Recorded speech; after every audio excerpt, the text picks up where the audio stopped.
Hi. Are you gonna say hi to everybody? Say hi. I don't want my mom to do anything but pet me. Oh good, he's leaving.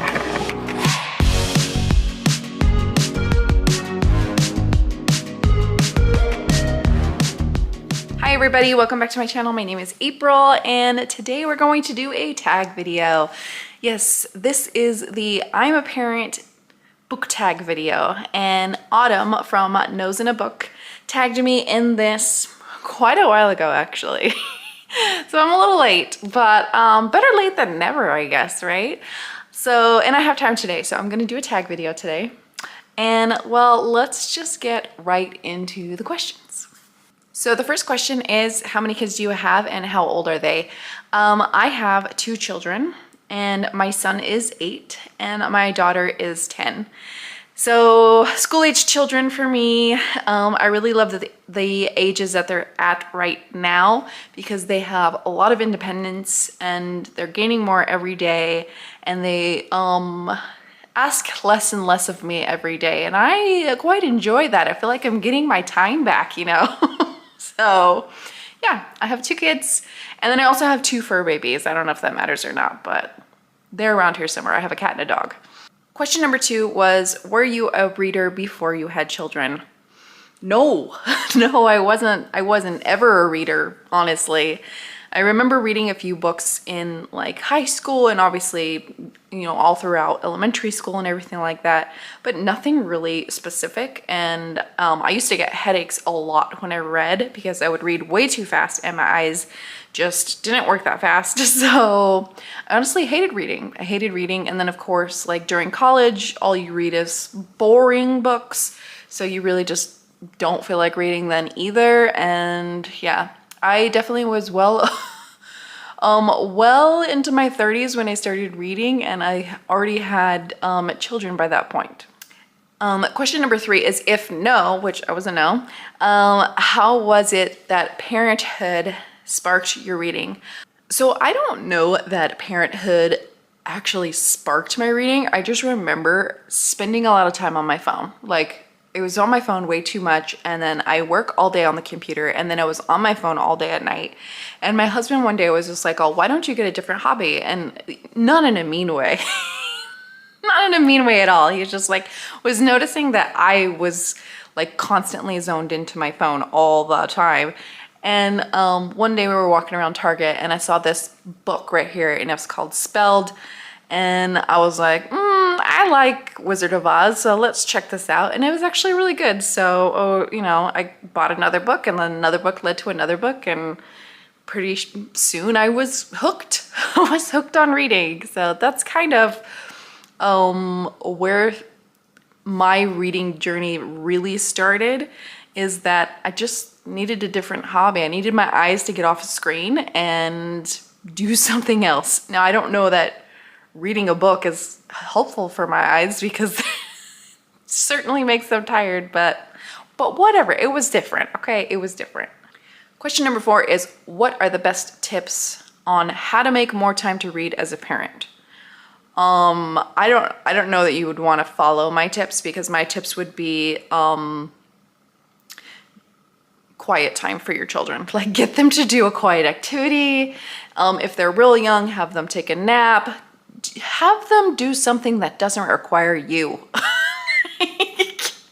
My kids are older now, so I'm literally just like, you know, why don't you go to your room and get on your computer for a little bit so I can work and or read. Like, I work from home a lot too, so my kids now know that they need to not bug mom all the time, and especially after work, I need to decompress, and that's my time to read.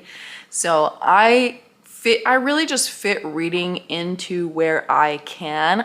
I read probably like 20 minutes at a time. I read on my lunch hour. Sometimes I'll wake up early and read. Sometimes most of my reading is done at night, not before bed, but like after dinner time, because our dinner time here is actually a way for us all to take a break from each other. I know most families like to eat at the table and stuff for dinner time because it's a way to check in. But in my house, we're all around each other constantly. Like, my husband is a stay-at-home parent. I work from home. My kids are home at 3 o'clock now, and on the summertime, they're here home all day, all day. And you know what? Come dinner time, we all take our plates to our own little areas and eat and veg. So that is my time to read, honestly. But my tips would just be, I don't know, a Kindle helps too. A Kindle helps too, because I don't know about other parents, but there was definitely some times where a phone or a book was dropped on the baby while I was breastfeeding. Oops. It happens, and they're okay. Okay, they're obviously grown. They're fine. They're fine. My other tip is also just don't stress over it. If you can't read, you can't read. I have a lot of times where I'm really anxious or I have a lot going on, or, you know, sometimes I just don't feel like reading. So don't do it, or just choose something else. Maybe you're in a slump, choose something else. But as a parent, it is hard to find time to read, especially when your kids are very young, because they literally need you for everything. You don't have a moment to yourself, which is why a lot of moms feel often very overwhelmed. So you kind of have to carve out those spaces for yourself. And sometimes you have to tell people, no, mommy is going to have quiet time too, and you're going to have quiet time as well. You have, 20 minutes, 30 minutes, whatever, where you need to not speak. You need to not ask me any questions. You are fine. You are in a safe space, and mom is going to go over here now.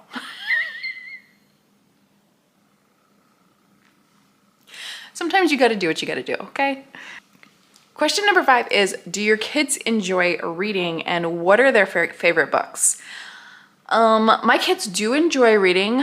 My daughter more than my son. My son will read, but he doesn't read as much, but my daughter is a voracious reader. Now, with both of my children, I didn't force them to read at all. I just personally don't believe in forcing your children to do something, because it's a surefire way to get them to hate it.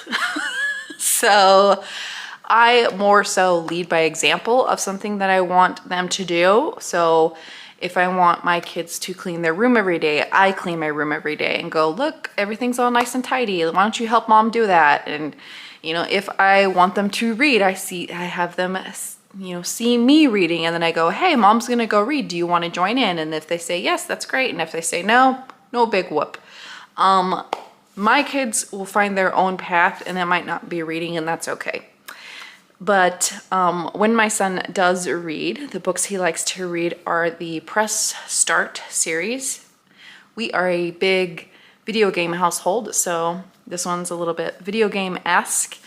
And the other books he checks out from the school library sometime are the Goosebumps books. He loves horror stuff and creepy things and all that kind of stuff. So he has enjoyed these books. We've listened to a few of the audiobooks as well on Scribd, and he really enjoyed those. My daughter, who is the 10-year-old, she loves all things cats. She is obsessed with the Warrior Cats series. She's read... I don't know. I'm assuming she will be reading all of the books at some point, but there's got to be hundreds of them. I don't even know. But she loves all of the Warrior Cats books. She can tell you all of the clans, all of the kitties' names, and all that kind of stuff. She has her own bookshelf that is her prized possession. And she also likes the Wings of Fire series as well. Those are like with a found family of dragons, that type of thing. She read those first, I think, and then she just got deep into the Warrior Cats series. But yeah, those are her 2 favorite series that she likes to read. Anything with cats and Wings of Fire. So yes. My daughter is also my book shopping BFF. Like anytime I want to go to Barnes & Noble, she's like, oh, will you buy me a book? And I'm like, oh, okay, sure, why not? I have to be careful on how many trips to the bookstore I make, because either I'm buying books or my daughter's buying books. So we got to rein ourselves in a little bit. Question number 6 is, what was a childhood favorite of yours? I don't know that I have one. I will say The one book that I remember liking in high school that we read in class was The Giver, and I do still really enjoy that series. I've watched like a couple of the movies that came out, that kind of thing, and I really enjoy that type of story. I love dystopian. I love fantasy, obviously. So that was really the only book that I can remember liking as a child. Like I don't remember my parents like really reading a ton of books to us. They probably did. I don't know. I'm old now. I don't remember these things. Question number 7 is recommend a children's book including brief description and age range. So I will just share some of the books that we've read over the years together that my kids have enjoyed the most. Starting with the baby book. Like this book I bought when my daughter was born, and even my son, like he would bring this book to me constantly. It's That's Not My Puppy. And they always loved the textures of the dogs, and they loved going, oh, that's not my puppy. His nose is so squashy, or his tail is too fluffy. So clearly this book is, I've taped it back together. It was kind of falling apart. All of our books are falling apart. So it was really hard to find a book that wasn't torn apart, or the dust jacket was missing or something like that. Another book that my kids would always bring to me to read when we did read was Room on a Broom, the witch and all the things on the animals on the broom. They loved this book. If I have it somewhere, it's somewhere in this house because my kids have been aging out of books, so I've having to put the younger ones away now. But this book, and there is a little like cartoon on Netflix with it as well. They both really loved it. This one, and also the Gruffalo, that one too. I mean, they would just recite it from memory. So those ones are really young children, I would say, like kindergarten age for those ones. Also probably like kindergarten, first grade, that kind of stuff. My son really loves this series, Creepy Pair of Underwear. He just loves anything creepy. So, and it's all about, you know, the son going to get a new pair of underwear, and it's just so cute. And then the underwear, you know, they creep him out a little too much, so he tries to get rid of them, and the underwear keeps coming back. So this book as well. There's also one that's like Creepy Carrots or something like that. He loves these ones so much. Again, kind of tore up because we've read them so much. The other books that my kids love to get those little scholastic things from school, and every single time they would ask for one of these books. It's The Old Lady Who Swallowed a Fly and Who Swallowed a Bunch of Crap. They just love to see what the heck this old lady is gonna eat next. Like, come on, she's devouring a planet. Both my kids loved these books. They would bring them with them to school and read them over and over again.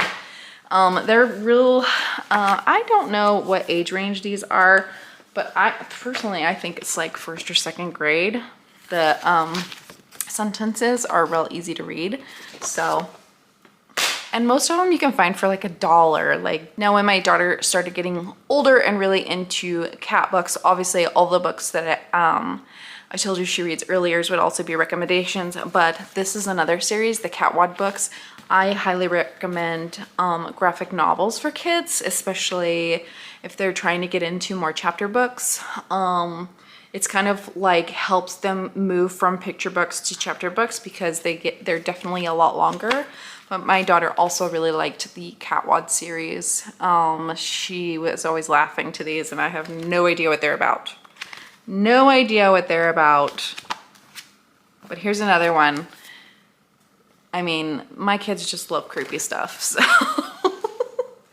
all of those books I would absolutely recommend for children. Yeah, honestly, I recommend any book that they're interested in. Like, I think the best part about kids reading books is like when they ask you questions about it, or when they're like, oh, what is this book about? And I was like, I don't know, why don't you read it and tell me, and we'll discover it together. I don't really ever like censor what my kids read. I really am just one of those that is like, I don't know what that is. Either let's like Google it together, or let's read it together, or, you know, maybe we can figure out what it is together. And that way we learn together as well. And it also gives them a space to ask questions. Kids get very curious, and rather than them ask questions to their friends at school, they're, you know, with me right now, they usually will ask questions to me. So I don't know. I don't ever really block what they read, I guess. I'm real open to it. So I don't know. They've also never like come to me wanting to read like 50 Shades of Grey or anything either. So like, it's usually like, Mom, this looks interesting. Can I get it? And I'm like, okay, it looks interesting to me too. Sure, why not? Question number 8 is share a bookish memory you have as a kid. I just don't really remember reading as a child. Like, I just don't. There is one time I vaguely remember my dad reading us The Lord of the Rings as a child, and I just remember being really bored. But also, it was probably just way too old for me at the time, and those were my dad's favorite books. So, yeah, the only other book I remember reading, probably the Bible in Sunday school, and again, boring. Just was not into it. My family just wasn't like a total bookish family, and that's okay. But we were a movie family. I remember watching lots of movies, and of course, most of those were books at some point, so it's all good. So those are all the questions I have on this tag video. Thank you again to Autumn for tagging me in this. Am I gonna say tag some more? Yes, I'm gonna say tag some more. If I can find the original creator, I will mention them in the description below. And if you are a parent and you want to do this tag, please make sure to mention me so that way I can find your video and watch it, because I love watching tag videos, especially ones that I've done or participated in, and I find them all interesting. As always, I hope you have a wonderful day, and I'll see you next time. Bye.